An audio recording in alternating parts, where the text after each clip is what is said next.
Good morning. Good morning. Good morning. My name is Lynn Conley. I'm an archivist for the Greg Olsen Local History Room, which is right next door. My daughter Megan Conley Kransky is an archivist and the coordinator for the Greg Olsen History Room. So today we're doing a presentation on the Ridgefield Park Lost Film Studio. Most people don't realize that the movie business did not begin in Hollywood. It began right here in New Jersey. Wow. It all started in West Orange, New Jersey with Thomas Edison and his kaleidoscope viewer and camera patents of 1897. Oh. That was his kinescope that you're seeing. Next came the Vitascope machine that could project images. Edison purchased the manufacturing rights to the Vitascope designed by Thomas Armet and C. Francis Jenkins so he could have a foothold in the projection market. He was trying to beat his competitors like the Lumiere brothers of France and their cinematograph. The Lumières held their first commercial public movie screening in Paris on December 28, 1895, a year before Edison Vitascope movie premiered in New York City on April 23, 1986. In 1907, Edison's film company chose Fort Lee as the filming location for its silent action drama called Rescued from an Eagle's Nest, as Fort Lee had diverse landscapes and was less than 20 miles away. And that's one of the pictures from the film, and they're climbing, as you can see, on the Palisades. That's part of the actual film. Fort Lee thus becomes the ideal location for filmmaking. It was conveniently located across the Hudson by ferry from New York City, where actors and actresses were already on Broadway. Fort Lee also had land available for building film studios. The Champion Film Company built the first permanent studio in Fort Lee in 1910. Dozens of others followed. The Gunby Studio in Ridgefield Park was built in 1912 and became part of the new movie business. When Megan and I started volunteering last March in the History Room, we saw a poster of Benjamin Chapin's Lincoln Cycles movies, which were made in Ridgefield Park. We knew from Donna Rose McEntee, the former archivist, that she had done a presentation in 2015 as a library event.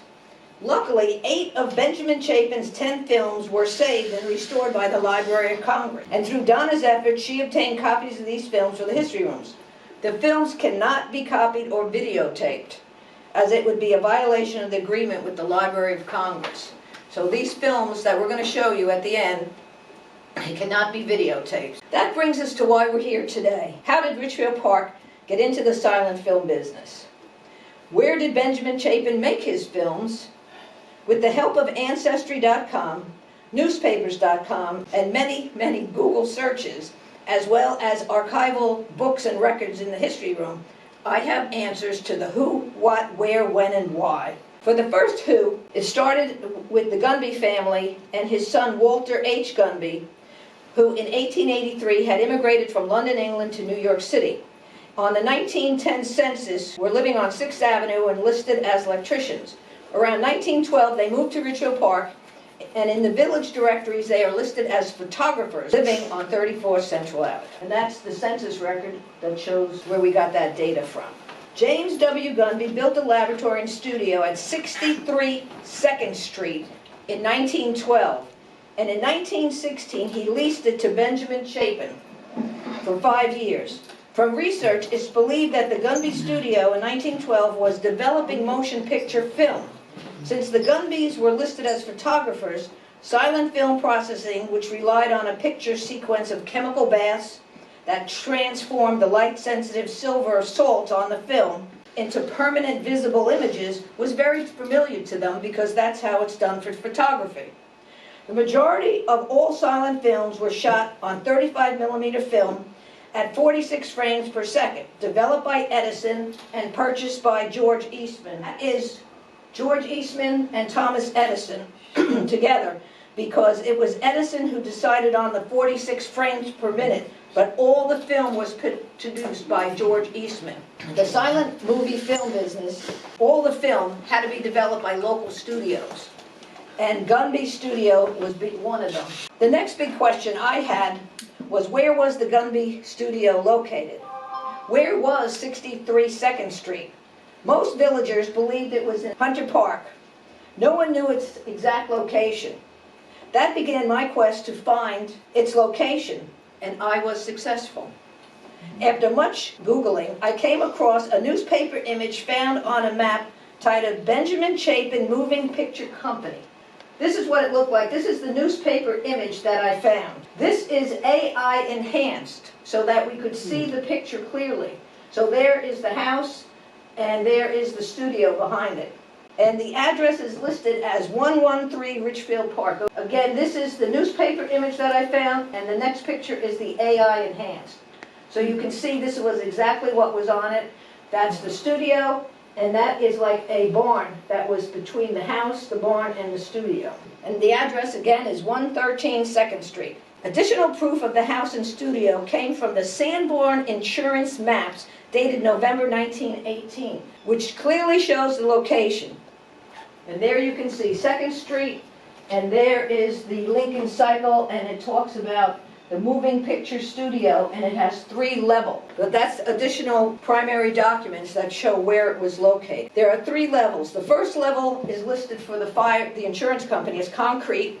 The second level is tin clad, and the last level is glass. As you can see from current house pictures, it's the same house windows as seen in the newspaper image. That's the house. That is 113 2nd Street, and the windows give it away. Take a look here. There you can see the 3 windows that are up top. It's clearer. I know this one with the AI, they gave it, shutters instead of the windows themselves. But that is the house in the picture with the porch. And he had his name all on the side of the building. Who was Benjamin Chapin? Benjamin Chapin was born August 9, 1874 in Bristolville, Ohio. He was a graduate of the Bristolville High School in 1890 and graduated from the New Line Institute in 1892. From childhood, Chapin had been obsessed with the assassination of the president. The reason may also have been that Benjamin bore a striking resemblance to the president, as this photograph taken in 1902 clearly shows. That is Benjamin Chapin. And if someone doesn't look like Abraham Lincoln, I mean, he was born like that, basically. Yeah, it is an oh wow. He wrote a play, Lincoln, which was staged on the Liberty Theater on Broadway in 1906. For the centennial of Lincoln's birth in 1909, Chapin took his full-act play titled Lincoln at the White House to the Garden Theater in New York, where it was well received. Mr. Chapin had a successful and lengthy career playing at the Lyceum Circuit and on vaudeville. Sometime in 1913, Chapin founded the Charter Feature Corporation in Ridgefield Park. He had a single purpose in mind: to produce movies about Abraham Lincoln. The founding of the Charter Features reflected Chapin's belief that the new medium of film was the best medium preserving Lincoln's history and presenting it to the widest audience. He envisioned a Lincoln cycle of films that would trace Lincoln's life from birth to death. Between 1913 and 1917, Chapin wrote, directed, produced, and starred in 11 half-hour films. He filmed not only in the studio, but he filmed on location in Ridgefield Park, Springfield, Illinois, and with President Wilson's permission, even in the White House. The Lincoln cycle consisted of 10 two-reel episodes whose direction is credited to the star Benjamin Chapin, who plays both the adult Honest Abe and Abe's male forebearers, like father, grandfathers, and things like that. Benjamin produced the entire films through his own independent Charter Film Corporation at the Benjamin Chapin Studio in Ridgefield Park, which he rented especially for this purpose in 1916.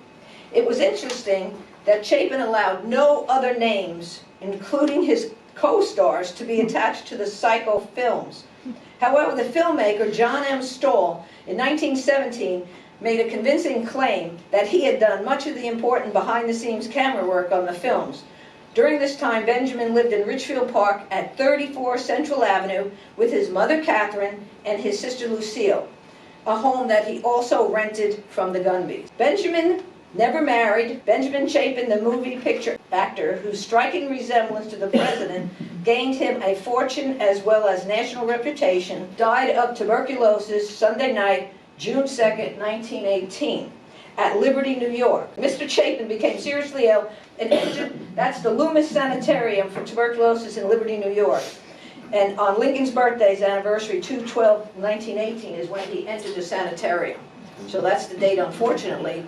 He had finished his films, but in 1918, he had passed away. It was also the release date by Paramount Pictures of the Lincoln cycle, renamed by Paramount, The Sons of Democracy. Mr. Chapin was buried from the house on 34th Street, Ridgefield Park. His interment was in Evergreen Cemetery in Bristolville, Ohio. The Lincoln cycle, which became The Sons of Democracy, were not obscure educational films. One magazine wrote, "One of the most profitable and satisfying pieces of entertainment that can be found on any screen today," wrote the magazine Motography on July 7, 1917. The New York Strand Theater, the Radio City Music Hall of its day, also caused something of a sensation by setting aside its regular program on May 28, 1917, and submitting the Lincoln cycle.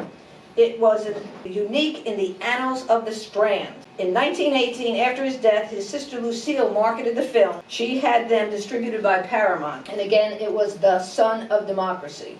And it was produced and sent out to glowing reviews.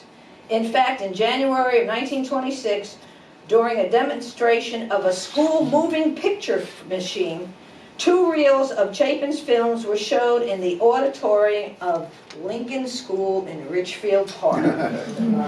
The exhibitor did not even know that they had been filmed right here in the village. Wow. In 1915, it had been 50 years since Lincoln's death, and Chapin's The Lincoln Cycle films wanted to place emphasis, and Chapin wanted to place emphasis on Lincoln's patriotism and his moral resolve. Even more distinctive in his films is Chapin's sophisticated use of memory in making the films. He used flashbacks, and not as just occasional embellishments, but as a structural backbone of the scenes, illustrating how formative experiences share a person's entire character, rather than merely explaining a single decision. The Lincoln cycle revisits the same events to show how one individual can draw multiple and involving lessons from a single moment in their life. In 1916, advertisements were placed in various newspapers for actors and women and children. And this is one of the posters. This was in the newspapers. I found another article which I feel gives us great insight into who Benjamin Chapin was. It said the title was called A Week of Work for a Few Feet of Film. It starts out as a motion picture extra with white hair and gray whiskers tells of his labors for Benjamin Chapin in The Sons of Democracy. And I'm going to read you some of it because it's really one of the best things that I found to show us what Benjamin Chapin was really about. I'm an actor, not a hero, not a villain. No girls will sigh soulfully when they see me on the screen in Paramount's The Son of Democracy. No men will hiss. I will be generally ignored, for my hair is white and my whiskers are gray, and a little more than atmosphere in Benjamin Chapin's famous photography series. But how did I have to labor to prevent that little bit of atmosphere? It was my first job in the studio, where they worked a week for a few feet of film. Most people in motion pictures call me an extra, but at an actor's employment agency, there came a call one winter day for Civil War types. It took my memory back to the days when I was a real actor, when I played with Booth. A Civil War type is requested, the agent told us. Actors who might be mistaken for persons who lived in Abraham Lincoln's time. About 60 of us were ordered to the studio. Quote, "If you haven't worked at the Park, New Jersey," we were told, "the chances are you can be used without makeup, so there probably won't be more than a half a day's work, your lunch and car fare thrown in." That meant not more than $2 for me, an extra, after the agency had pocketed their fee. But it was a case of half a loaf. We voyaged over the Hudson, trained and were soon walking through Ridgefield Park, holding a course on the ground for the glass roof we could see in the distance. So my view is they were at the top of Central Avenue, and they must have been coming down because you can see where the top of the building would have been. The average layman would suppose that we would be hustled into a scene immediately and kept there. Not so. Fully 2 hours, we were requested to equip us with what the technical department called a trial costume outfit, consisting of a pair of boots, trousers, coat, plug hat or felt, vest, stock, collar, and in some cases a shirt. We were then ordered on stage. Surely now we thought the cameras would be started, for we looked as well as any group usually appearing in pictures. When we reached the stage under the ground glass roof, there was the Lincoln Man, as Benjamin Chapin is known to almost everyone, dressed in the old familiar stovepipe hat and long loose coat, ready for work. So he was dressed in his long coat and he was ready for work. 3 of us present had lived in Abraham Lincoln's time. It was some time before we recovered from beholding this apparition. He moved about, now humorous, now serious, as though he was carrying all the cares of 1861 on his shoulders. We soon realized that this was to be no ordinary picture. A quiet order from Benjamin Chapin to one of his assistants, and we were lined up for inspection. A quote from exactly what Benjamin Chapin said. "Some of those hats will not do," was his first remark, and we could see from his glances we're also traveling desperately to coats, trousers, in many cases to the collars and ties we were going to use merely for coming into this place and trying on a lot of ancient clothes. We began to look the other way. What was this all about? And before lunchtime had passed, we were told there would be more than 1 day's pay for us. We were dismissed with orders to report the following morning and dress for another inspection, with all the changes made that first day. More changes followed the next day, and more costumes were ordered from New York, and we were ordered again. Then on the 3rd day, at last, Benjamin Chapin ordered the cameras set up. After that principal actors had been rehearsed, he held up his hand for the extras, and we listened to a rather unusual little speech. It was unusual from a big director to talk to the lower ranks in picturedom. Usually we are ignored by all but the assistant directors, who yell and sometimes even curse at us. Now, this is Chapin. "Now you have been called here," he said, "to take part in a production which we hope to better the whole world. With it we will try to recreate the Lincoln spirit, the spirit of heroic sacrifice, a noble patriotism that all of America and the rest of the world needs today. We may seem to waste time and money preparing for these few sad scenes in which you are going to be a part, but we must not forget that one swing into action of the noble spirit is worth more than a penny thrown into the action." After that day, rehearsal followed, rehearsal without an inch of film being used. We were ordered to remain in the glass roof studio until it seemed as cold on stage as it was outdoors. At 7:30, the first scene was photographed, and from that time on, the camera clicked incessantly, for we were perfect in our parts, even though suffering from the cold. Benjamin told us it was necessary to finish these scenes, but he was suffering himself and his staff. We were told to return the next day to be advised whether or not to see if all the scenes were okay. Not until the tests had been made from the photography can motion picture producers tell if their work is successful, and we reported as directed the next day. "All out to Ridgefield Park again," the agent greeted us. To our amazement, everything is going to be retaken. The intense cold had made our breaths visible on the screen, so we all appeared to be smoking when our mouths were open. And Benjamin Chapin could not pass that. In fact, the scenes in the story were laid out for Washington, D.C. in the late spring of 1861. And that's where he ends his story, and he says, "To the Alberhaim on Tuesday." And that was a theater in Harlem. So the next day after that, they were done with Chapin, and they were off to another studio. In the end, the Lincoln cycle stands as a remarkable fulfillment of one man's unwavering dream. Benjamin Chapin set out not merely to impersonate Abraham Lincoln, but to preserve his story in the medium he believed could reach the widest audience and endure the longest. From the modest studio in Ridgefield Park to the filming at the White House, Chapin poured his life, talent, and resources into creating a cinematic portrait worthy of the nation's 16th president. Though he did not live to complete the full cycle he envisioned, the films he had created, rich in historical detail, moral conviction, and emotional depth, became the most ambitious and distinguished silent film interpretation of Lincoln's life. What began as one man's passion project ultimately became a landmark in early American filmmaking, a testament to how deeply a single artist's devotion can shape the way a nation remembers its greatest figures. Thanks to Benjamin Chapin, Ridgefield Park will forever be a part of the early film history. But the question then arose, whatever happened to the Gunby-Chapin Studio Lab? And according to town historians, 20 tons of old film were being salvaged at the studio, and the films were very flammable. The local newspaper article from January 6, 1925 reads, "A loss of $15,000 was sustained yesterday in the destruction of the motion picture building on 2nd Street, Ridgefield Park.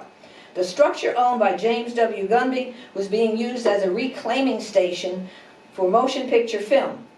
The residents of G. Sherman, also on 2nd Street, suffered additional $1,500 in damage. The fire was caused by an explosion, followed by a series of blasts that wrecked the building and threw out 5 people who were working inside. Walter Gunby, who was nearby, was alerted to the noise and rushed to the scene. The explosion was so intense, it delayed the sounding of the fire alarm. Mr. Gunby stated that even with 35 fire companies, the building could not have been saved. The Gunby barn, located only 18 inches from the studio, was saved through the efforts of the fire departments. The work done in the building was hazardous. Used film was reclaimed by separating its ingredients and shipping them off for reuse. Mr. Gunby, in fact, had made a patent on how to take the film off of the silver salts and whatever off of the film. There it is. There's Mr. Gunby's patent to take film off. It is believed that the explosion was caused by accumulation of film in one of the rooms ignited by a spark. The Gunby Motion Picture Building was erected in 1912 and originally used by Gunby for developing and printing film. In 1916, Ben Chapin leased it for his studio and produced the well-known pictures, The Lincoln Cycle. Mr. Chapin, who bore a strong resemblance to President Lincoln, was widely known as a student of the character Honest Abe. After Chapin's death, the studio was rented occasionally until 2 years ago, when Mr. Gunby and his son discontinued film work to focus on contracting. The fire demolished the building. However, the efficiency of the department under Second Assistant Chief Howe saved the other buildings and the house. The explosion on January 6, 1925 ended Ridgefield Park's participation in the film business. In the early 20s, most of the Fort Lee film studios had moved to California, to escape Thomas Edison's strict patent enforcement, which heavily taxed the independent filmmakers. Additionally, California had year-round sunny weather, diverse scenery with mountains, ocean, and deserts, and cheap available land. And it provided the ideal cost-effective environment for the constant outdoor film production. So that basically is how we got into the film business, and then, not like the ones in Fort Lee who moved, the studio in Ridgefield Park was blown up. And I think, Megan, if you can go back to the picture of the house that stands there today, you can see that there's a lot of land around that building. But anyway, if you drive past the house, and this, by the way, is when you come off Route 80, right onto 2nd Street. It's on the left-hand side. Hunter Park is further ahead on the right-hand side. And from those maps from the insurance company, it looks like there was never any building on Hunter Park. It always looked like it was an empty piece of land. So, but that's the building where Benjamin Chapin lived, and that was his studio and office building, as you saw in those films that we were able to find in the newspapers. Now we'd like to show you what the man made here in Ridgefield Park. We're going to try to show 3 of the recovered films from the Library of Congress. Do they have any idea what caused the fire? Yes, it was the film itself is called nitrate film, and it's very, very flammable. And they were recovering it, and what the other article had said, or the town people had said, that they brought too much in. They had it piled too high, they had too much, and therefore there's all these fumes and everything, and one little spark just made the explosion. In fact, today, all nitrate film, these old films, have to be in metal canisters in fireproof rooms. So whether you're at the Smithsonian or the Library of Congress, all these films have to be greatly contained because they are so highly combustible. And that's what caused the explosion, was so much film. Because they said there were 20 tons had come over. Because remember, they're in Fort Lee. Someone has to develop it or get rid of it. So they brought it over to this studio, which he made the patent for, because there's silver salts on it, and they also use some of it to make artificial limbs, and different other products were used from what was taken off the film. That's the reason for the explosion. Okay, thanks. Oh, sure. So the first film that we're going to show is called The President's Answer. And this is it where Chapin, in the Civil War, a man named David Elkin joins up with the rebel forces. He is captured and is taken to Washington and put in a POW camp. There, he kills one of the cruel guards and is sentenced to die for it. But before his execution, Dave's parents appeal directly to President Lincoln for a pardon. So that's the first one. The second one is Native State, and this one has Daniel Boone is one of the characters introduced, and a tribe of Indians take part in the action. The way in which the life of Lincoln was intertwined with the Boone family shows that fact is really stranger than fiction. The number has received the same thoroughness of production as the preceding one. Benjamin Chapin impersonates Lincoln's grandfather in that one. And the last one, if we get to it, is Tender Moment. A soldier lying in an unmarked grave recalls to Lincoln the story of how his mother, Nancy Hanks Lincoln, was buried in the wilderness without a funeral, and Lincoln tells of his efforts to get a minister who finally performs the rites. Well, No thank questions? you for coming, and we're going to show you the films, and I hope you enjoy them. Yeah, very interesting.